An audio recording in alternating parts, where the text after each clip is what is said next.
So దానికి అనుగుణంగా రేపు పార్టీ విప్ను కూడా 58 మంది మా పార్టీ గుర్తు మీద గెలిచినటువంటి సభ్యులకి రేపు విప్ జారీ చేయబోతా ఉన్నాం.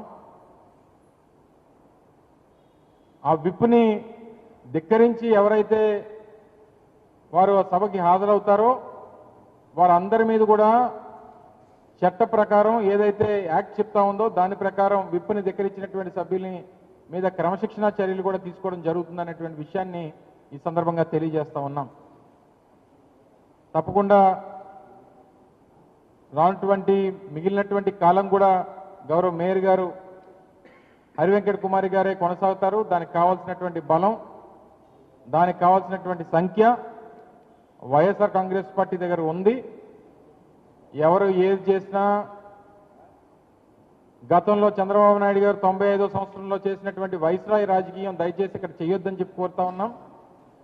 బలం లేనప్పటికీ మా దగ్గర ఎంతమంది ఉన్నారో అంతమంది ఉన్నారు, మీరు వచ్చేయండి అని చెప్పి మీరు చేస్తున్నటువంటి బెదిరింపులు, దౌర్జన్యాలు, ప్రలోభాలు ఇక కొనసాగడానికి వీల్లేదు.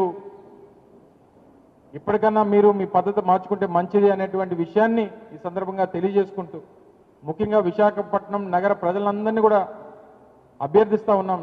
దయచేసి మీరు అందరూ కూడా జరుగుతున్నటువంటి రాజకీయ పరిణామాన్ని మీరు గమనించండి.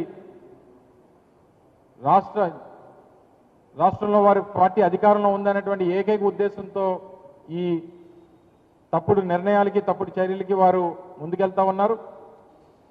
ప్రజల తాలూకు మ్యాండేట్ 5 సంవత్సరాల పాటు మా మేయర్ గారు కొనసాగాలని చెప్పి ఆ రోజు 2021 సంవత్సరంలో వారు మ్యాండేట్ ఇచ్చారు. దాని ప్రకారంగానే